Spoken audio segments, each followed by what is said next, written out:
Now, listen, you guys, Chloe Bailey is coming through with some information that has people speculating that, well, Beyonce might actually be sabotaging her career. And we're also going to be talking about Nicki Minaj and Tiwa Savage having such a beautiful exchange after she attended Gig City.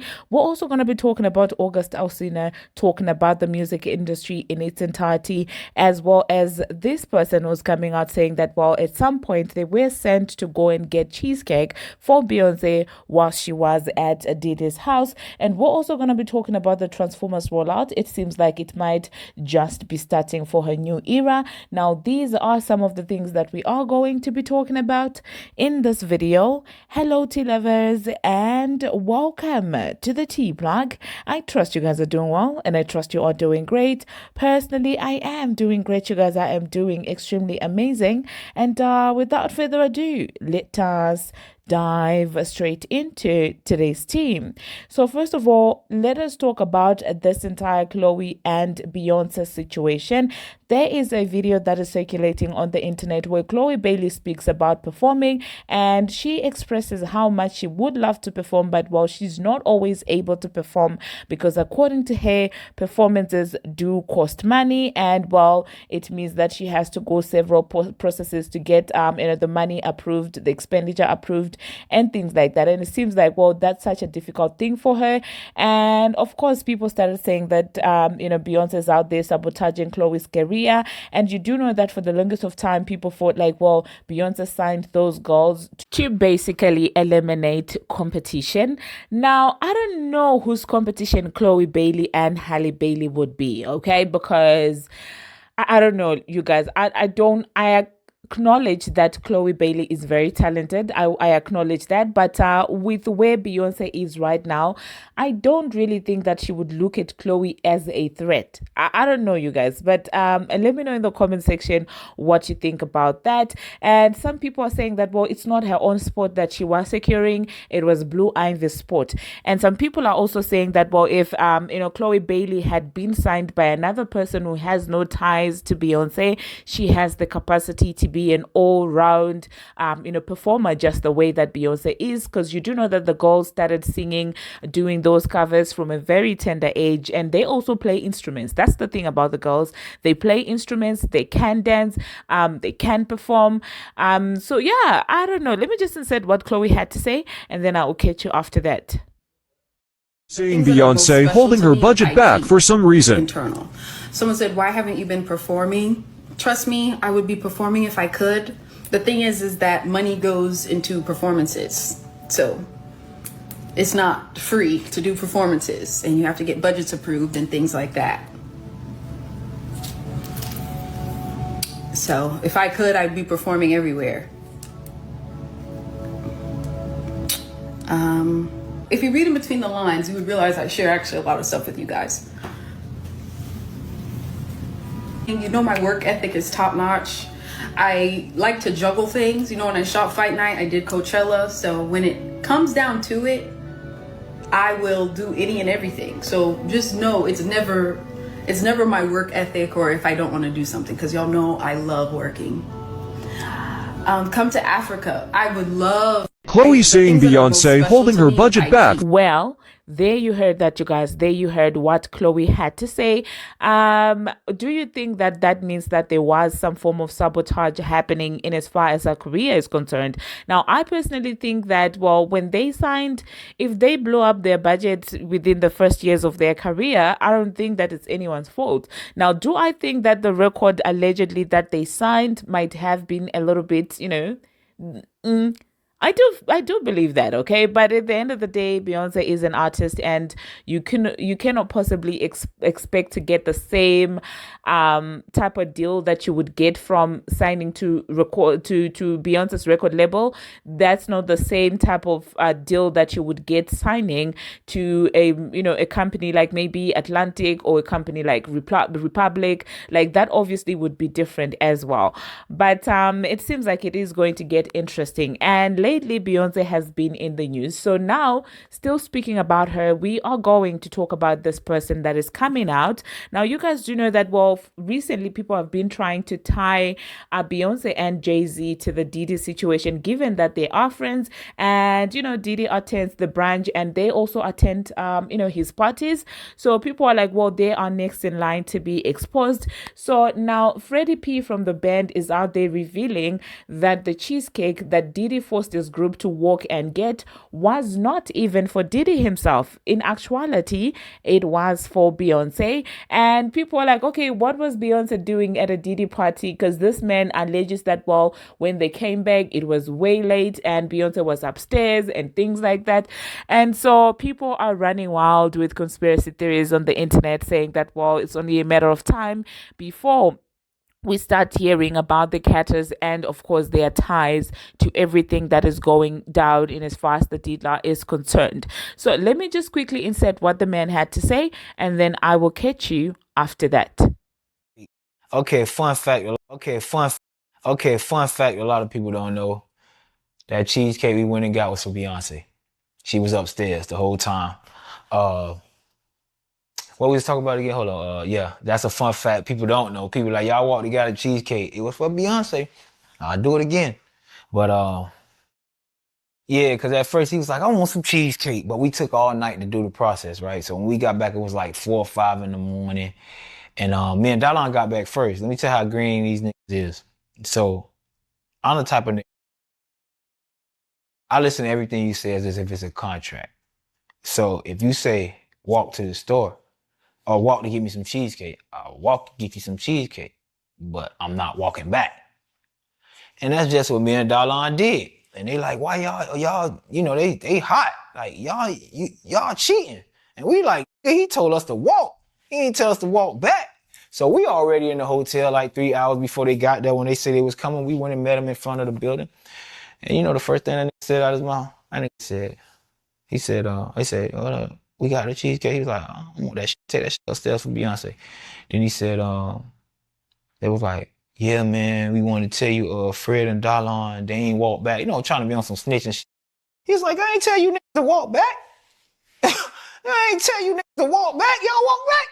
Like, yeah, well, there you heard that, you guys. There you heard what the man had to say. Do you believe that there is some more tea that's going to come to the surface?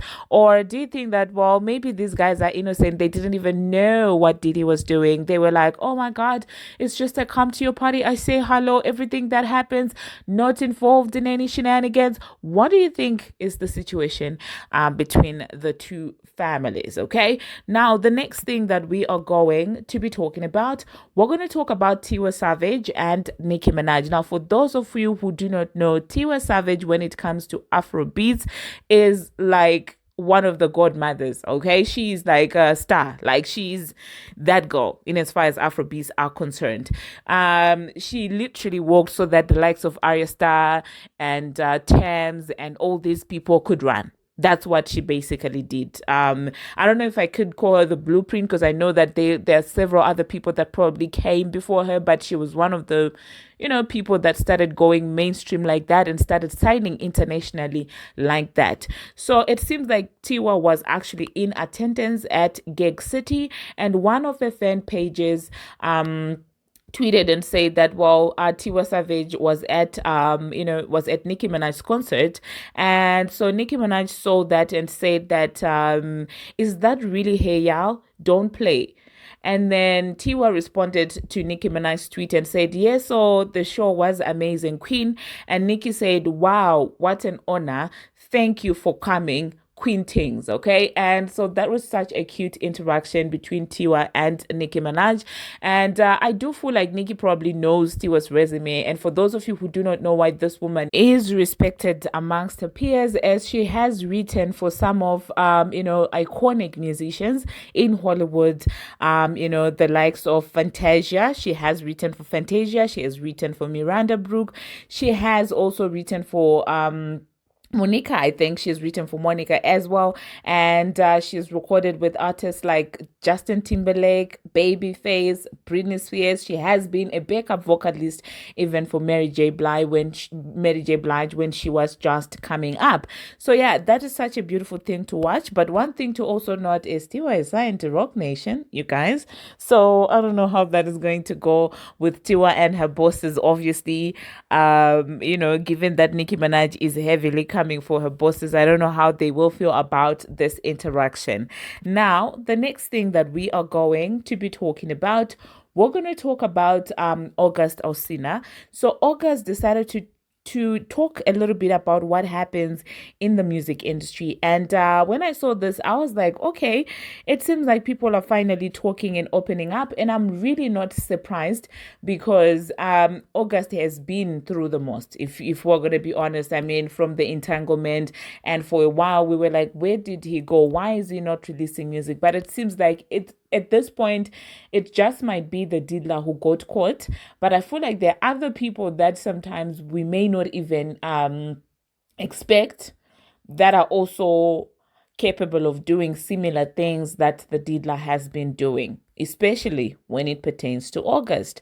So this is a message that he recently shared on Twitter. He said, one day it will be revealed the diabolical level of doxing, railroading, stonewalling, roadblocking, gaslighting, and betrayal that goes on behind the scenes within this industry. Of power, all in the name of upkeeping facades, promotion of lies and illusions, while simultaneously hiding of hands to make it look as though you are fighting an invisible boogeyman. Now, I want you guys to pay attention to that.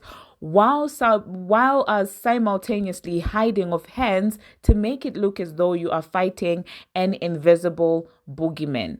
And then he went ahead to say that in this industry, there is no HR to report this kind of behavior to, but God has never slept on my prayers or report.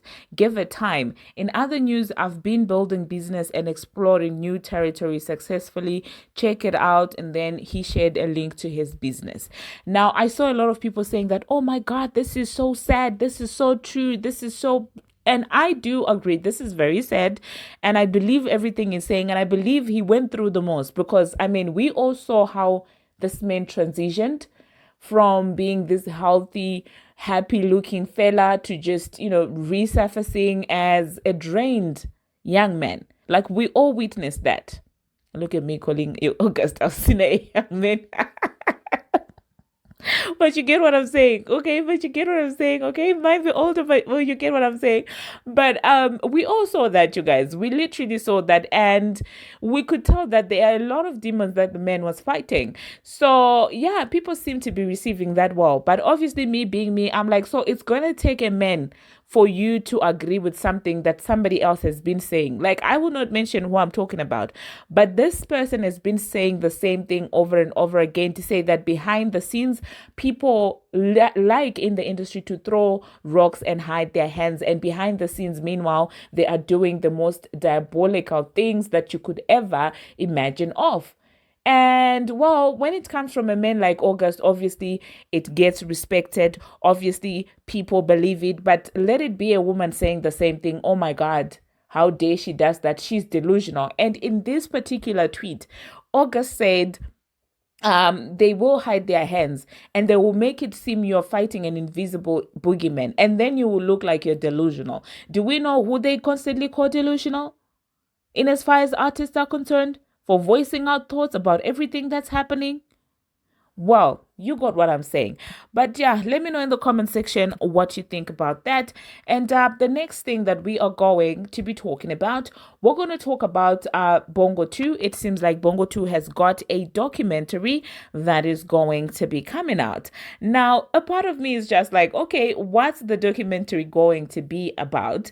Is it going to address the Tory Lane situation? And so Bongo 2 can release a documentary, but her boss is out there dropping blocking another woman from releasing her own documentary. And this is the stuff that you guys want us to applaud for. Like, literally, Nicki has been blocked. She explained why, because people were now calling her a liar. She said, oh, my documentary is coming.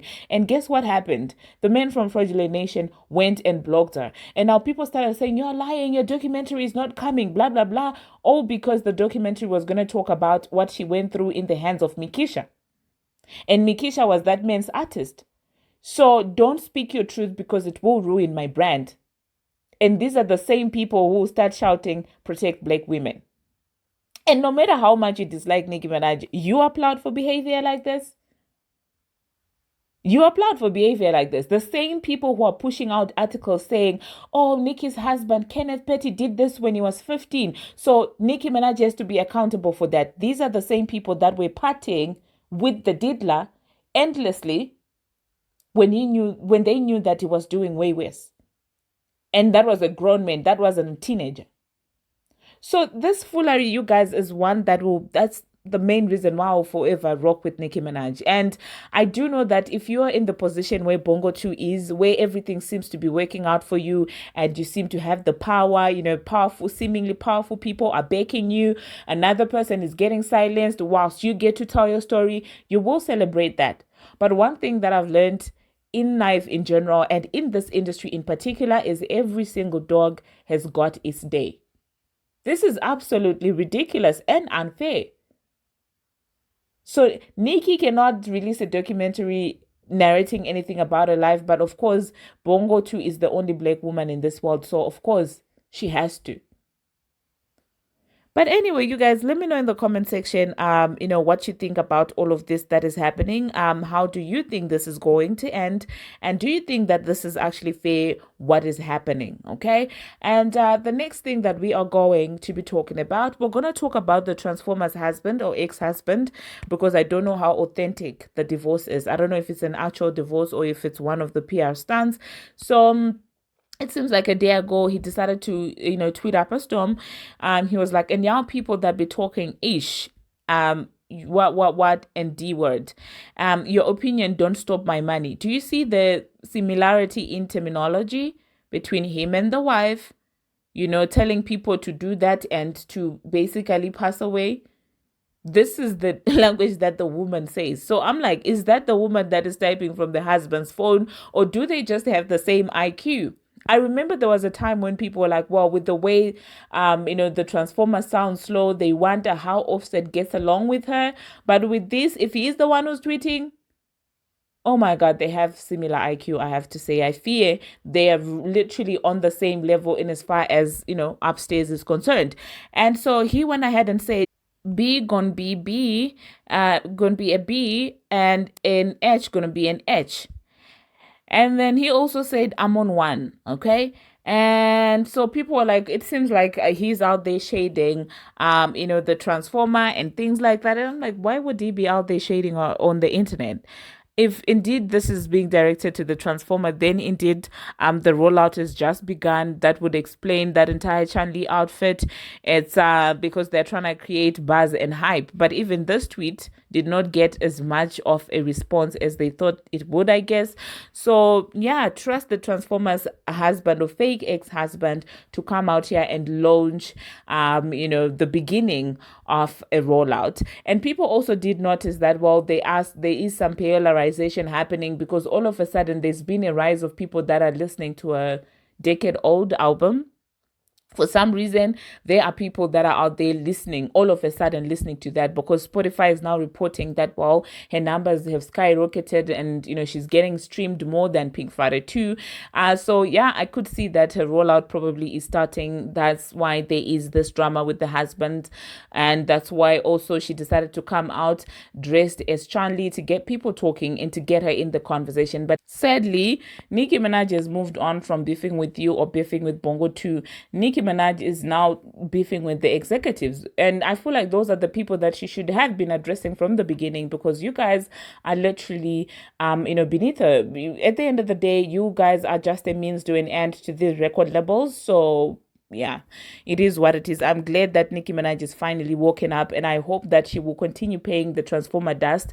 And when that Chun-Li outfit happened, I was like, Nicki, please don't say anything, because at this point we all know that's what she's looking for. Don't address her, okay? Address her bosses, her masters, okay? Now, the next thing that we are going to be talking about, we're going to talk about Tyla. Now, it seems like Tyla was out there doing prank calls and things like that, and she decided to call her mama, and she decided to lie to her and say that, you know what, I'm pregnant. And the mom was like, oh my god, my intuition, I had like a premonition of you getting pregnant. Oh my god, I want grandkids, Tyler. And you know, people were like, mothers are so dramatic. And I'm like, exactly, they are dramatic. Like, what intuition did you get that the daughter is pregnant? Oh my goodness. And then when she went ahead to say that I don't know who the father is, that woman was so confused. She was like, what do you mean you don't know who the father is? Now, another friendship that I didn't know is in existence is the Central C friendship. When she was asked to do another prank, she opted to call for Central C. And I was like, I didn't know these guys are actually friends. That's actually interesting to see. But anyway, thank you very much, you guys, for watching, and thank you very much for making it this far. If you have not already, what are you waiting for? Smash that subscribe button and do turn on the notification bell so that you will be notified each and every time that I post. I post each and every single day, and I keep you updated on what's happening in the celebrity world on Instagram, on Twitter, and about all things trending. And until my next one, see you.